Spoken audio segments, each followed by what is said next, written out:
Did Carius Curne make a case to become a starter on LSU's offensive line? Let's talk about it. Locked on LSU. Here we go.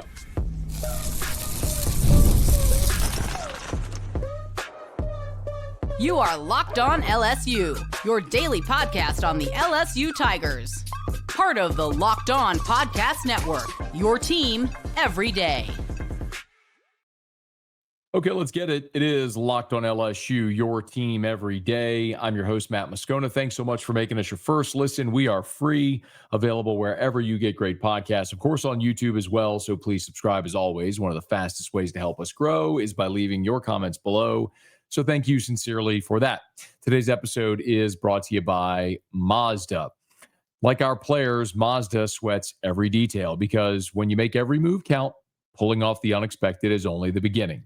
Stay tuned later for highlights in this week's Moving the Game Forward. Mazda, move and be moved.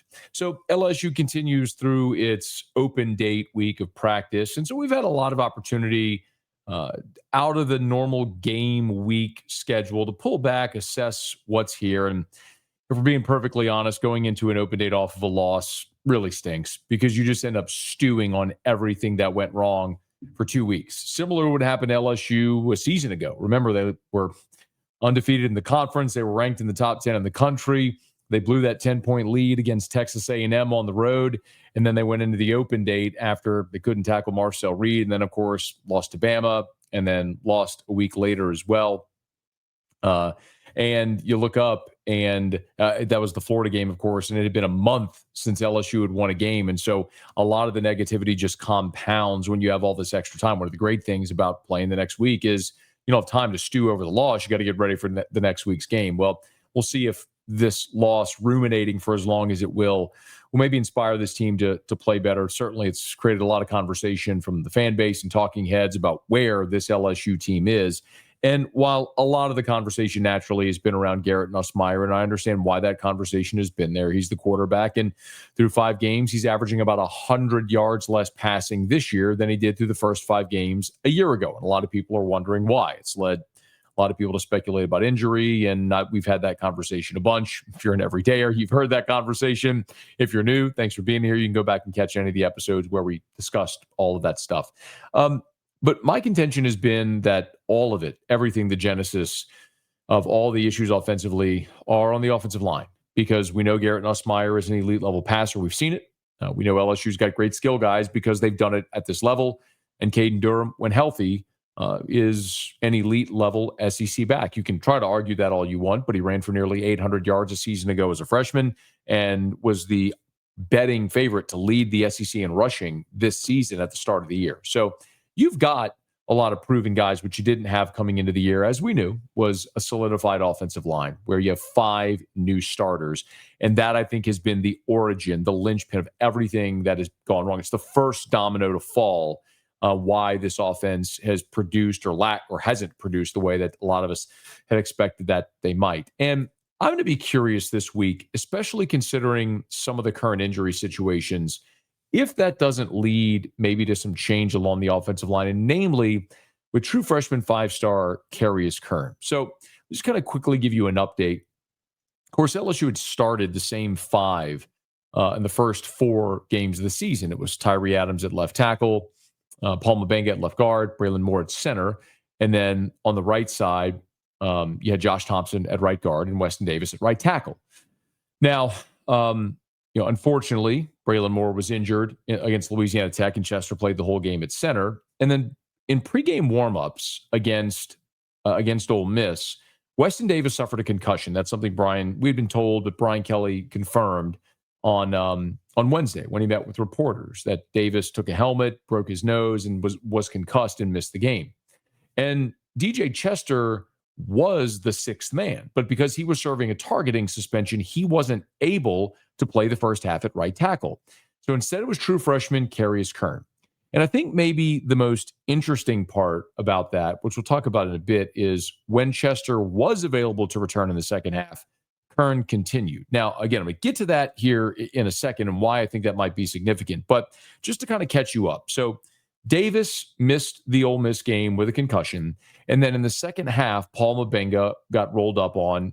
Brian Kelly disclosed that's a high ankle sprain. As I was told earlier this week, it appears as though Davis, they expect, will clear the concussion protocol in time to be available against South Carolina a week from Saturday. Now, Brian Kelly also said you don't want to be speculative when you're talking about head injuries, and I understand that. I mean, you can't rush someone through the concussion protocol. They have to meet the steps and to clear the concussion protocol to be able to return. And then there's Paul Mubenga, who, as I understand it, as of now, late in this week, is still very much up in the air with that high ankle sprain. And of course, the ankle sprain cost Caden Durham a game against Ole Miss that he suffered against Southeastern Louisiana. But Braylon Moore was able to return after suffering that ankle sprain against Tech to play the next week against Florida. So the severity and the ability to tolerate pain and move varies from case to case. But as I understand it, Mubenga, as of now, would still be very much up in the air. So the question is, who then would play at left guard? Now, that was Cohen Eccles on Saturday against Ole Miss when you had DJ Chester available as well. And Curne continued to play right tackle with DJ Chester available as well. So it might be telling us a little bit. But I think most importantly, Brian Kelly, when he met with reporters on Wednesday after practice, he was asked about Carius Curne. So as to say, you got a chance to watch the tape of Carius Curne. And this is a guy who played one snap against Louisiana Tech, and then against Southeastern Louisiana, played 26 snaps. Again, it was a blowout win. He played all these snaps at right tackle, by the way. And then when Weston Davis was injured and DJ Chester wasn't available, Curne played 62 snaps at right tackle. So he played all 62 snaps, all of them at right tackle. So he's a guy who still hasn't played a ton of football, but a guy who fared pretty well in that game against Ole Miss. As a matter of fact, when you look at Curne's blocking grades against Ole Miss, his pass blocking grade was an 80.3. Now, his run blocking grade was just a 52, but candidly, nobody's run blocking grade was very good that day. His was actually one of the highest behind Braylon Moore.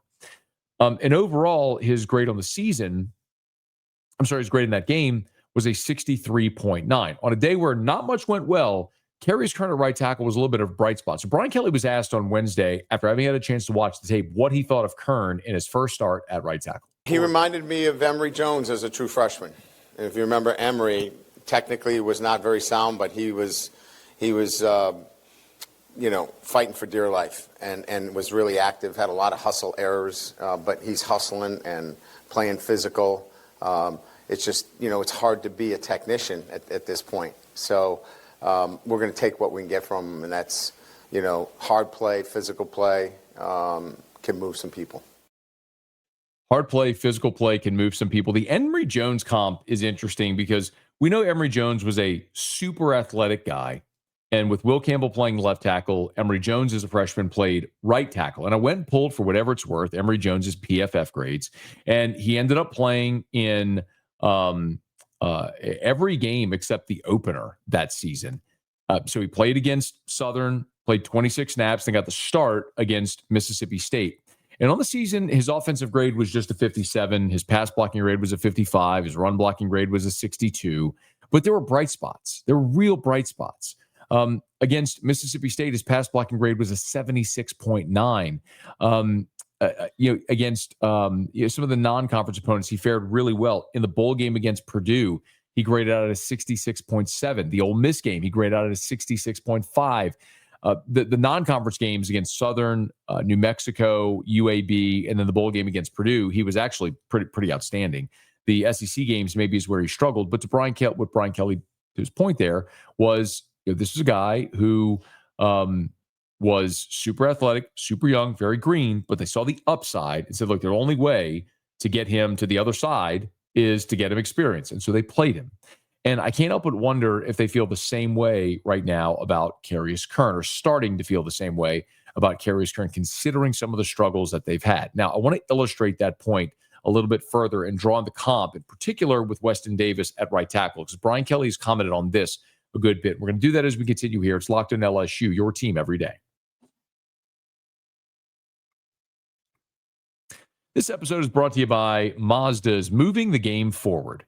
For those who believe it's not just about playing the game, it's about redefining it.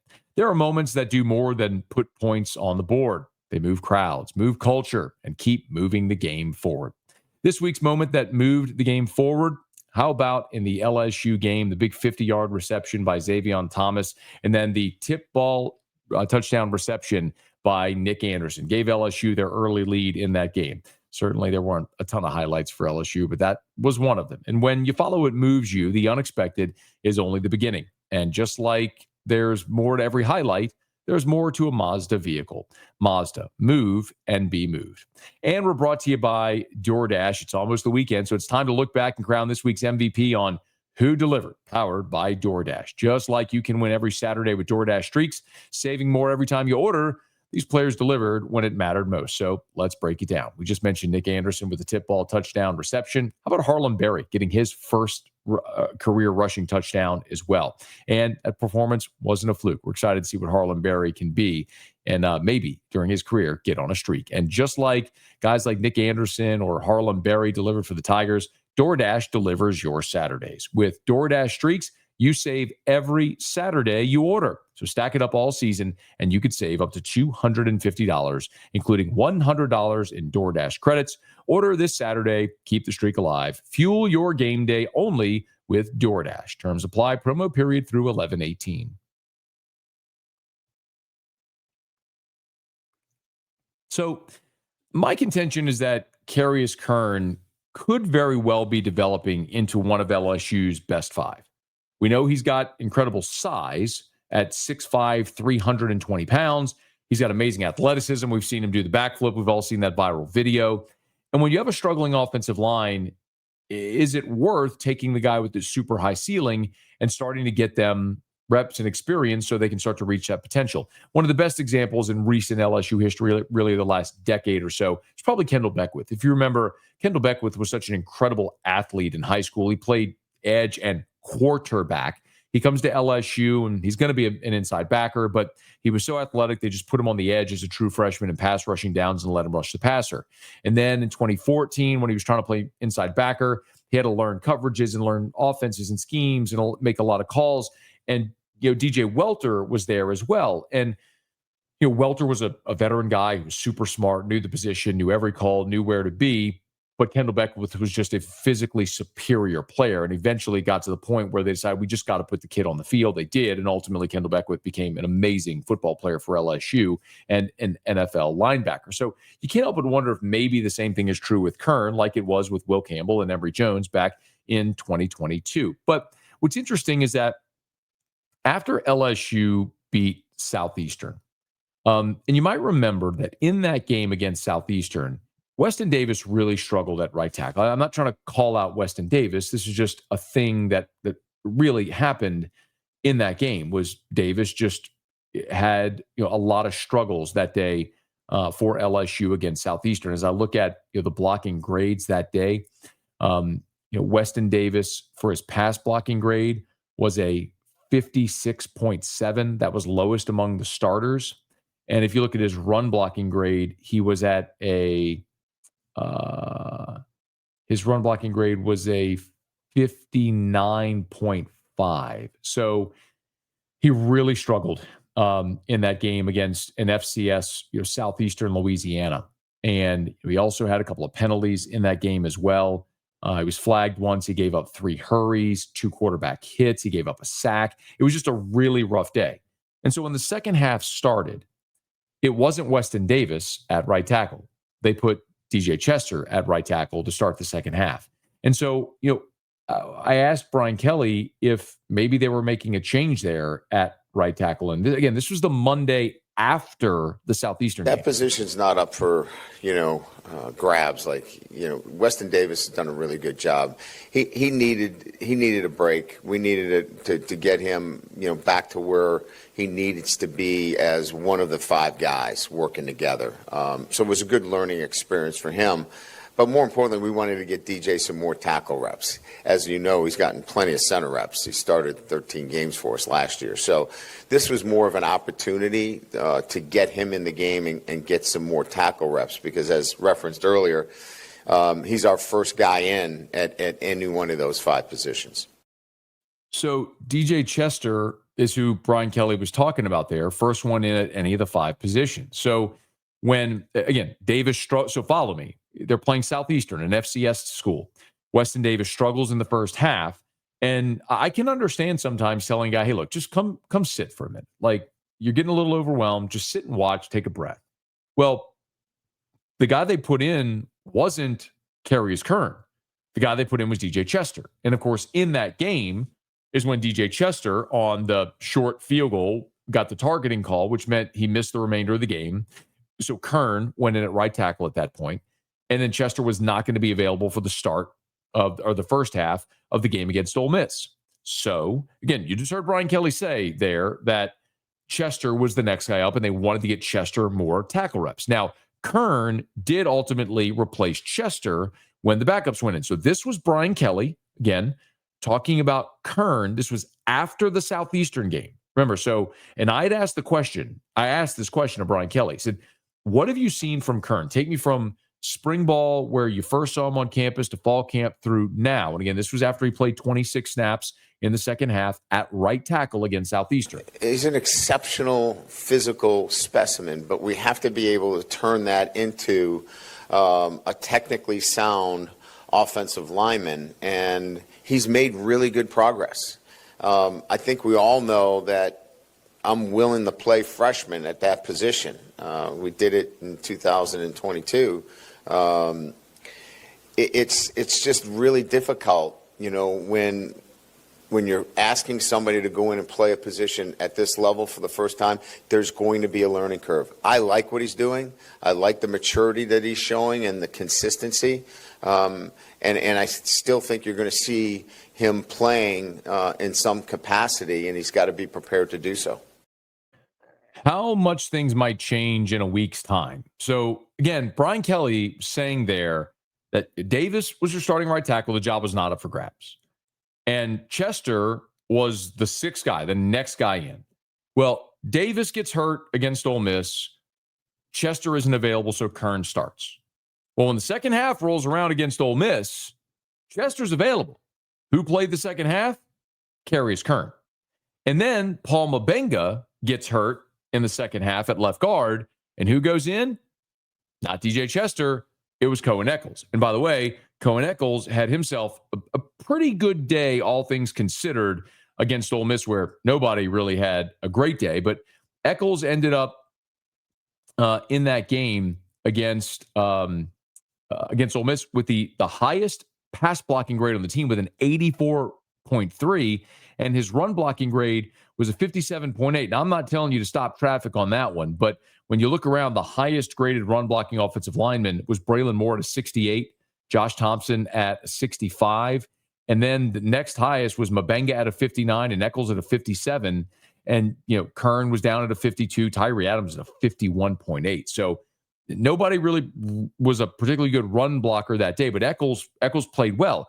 And when you look on the season, though, look on the season so far, and it's a limited sample size because, especially for Curne, having only played less than 100 snaps now.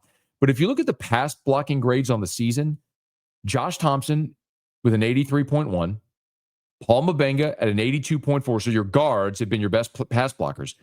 The next highest graded offensive lineman is Curne with a 77.7. Again, limited reps, but still, when you look at your next starter, it's Braylon Moore at a 72. And then you got DJ Chester down at a 66, Tyree Adams at a 65, Eccles on the season, a 60.8, Weston Davis way down there at a 52.2. So the point being, and then if you want to look at run blocking, Braylon Moore is your highest graded run blocking offensive lineman.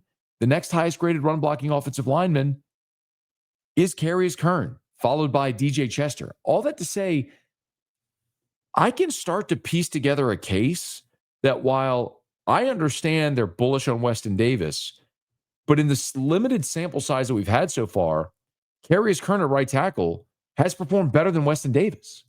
And sometimes there's the whole thing about listen to what, watch what they do, not what they say. So you could tell me Weston Davis is your starter at right tackle, and he may continue to be. And if he's clears concussion protocol and is available, again, Brian Kelly said that job's not up for grabs. It may very well be that when they play South Carolina, Weston Davis will be the starting right tackle.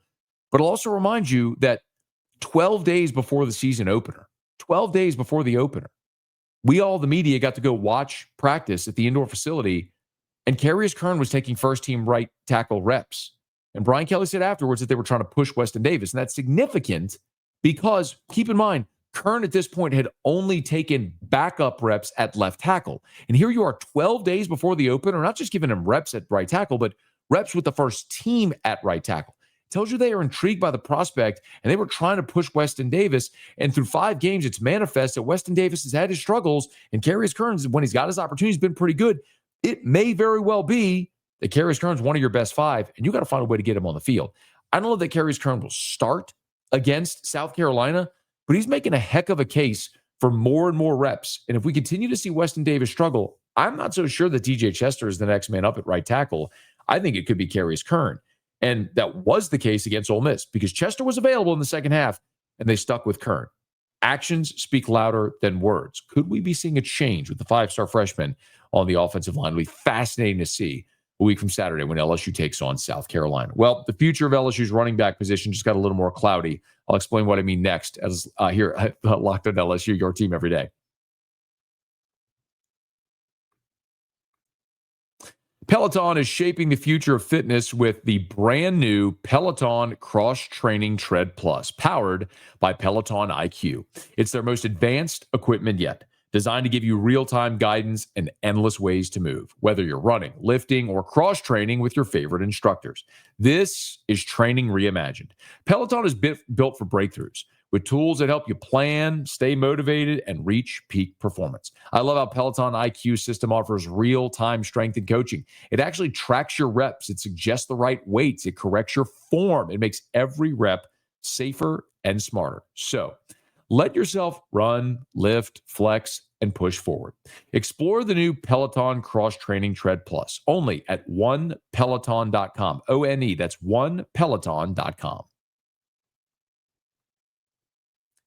Well, LSU got a little bit of disappointing news unfortunately, on Thursday when 4-star running back KJ Edwards shut down his recruitment. Doing so on social media, he told rivals, quote, "I am all in with A&M since the day I committed." He is slated to visit Texas A&M this Saturday when the Aggies host Mississippi State. And he also said that he knew he would be a good fit in the LSU program, quote, "But when it comes to Texas A&M, I can go leave a legacy and do things that haven't been done there." That's his quote. And he says he does plan to return to Baton Rouge to see LSU against Texas A&M here in about 3 weeks in late October. So Edwards will be in Baton Rouge. And one thing's for certain, even with this news that Edwards told rivals that he is shutting down his recruitment, LSU is not going to stop recruiting Edwards. That's something Shea Dixon from On 3 told us earlier this week. That's the other, just like the alignment where you're pitching, hey, you can come in and play a lot. And we've seen it. They rotate running backs, even if they weren't trying to get creative because they had to with Juwan Johnson, Xavier Thomas, all these guys. Like Caden Durham will be a junior. We haven't even seen him pop this year. Harlan Berry, we know, is a great player, but he's a freshman. And there's room for others to have carries. So they've made KJ Edwards their only priority and running back target. So we'll see if that pitch is enough. But that is one where I was surprised they didn't get a portal guy a year ago. So this time around, I'd be floored if it wasn't one portal guy, if not 2, because I also think they want that guy, Matt, and I don't know if this moves the meter for you, but guys like Noah Cain inside the 10-yard line, they were scoring with him, right? Like he can get you 3 or 4 yards. So I'd like to see them add a guy who they know can go pick them up yards in between the tackles. You got Harlan Berry, you got Durham, and then potentially add someone who's got elite speed and a little bit of it all, which is what KJ Edwards is, or maybe someone in the portal. One thing is for certain, when you look at the running back this year, it's gotten complex. Obviously, you have Caden Durham, Caleb Jackson returned for his junior year, and Harlan Berry coming in as a 5-star. But with JT Lindsay, his legal trouble, he's obviously not on the roster. You were holding out hope that Trey Holly would get eligible. He ultimately now is at Southern University. So that's 2 running backs that you're down. You end up moving Juwan Johnson back to running back when you lost JT Lindsay. So they are in a little bit of a pickle at running back, having signed 2 a year ago, but only 1 on the roster right now, and currently don't have a running back committed for 2026. And you heard Shay say it. They are all in here on KJ Edwards. He's the one guy they are pursuing. And maybe the most important thing to remember is while LSU may not be able to outbid a team like A&M for every player, if they set their sights on one guy and value him at that position, then financially they could be maybe more competitive. And certainly LSU has playing time to offer because you're talking about a running game that has really struggled. Sometimes you might say, well, why would a running back want to go to LSU when the running game struggles? Recruits always look at it differently.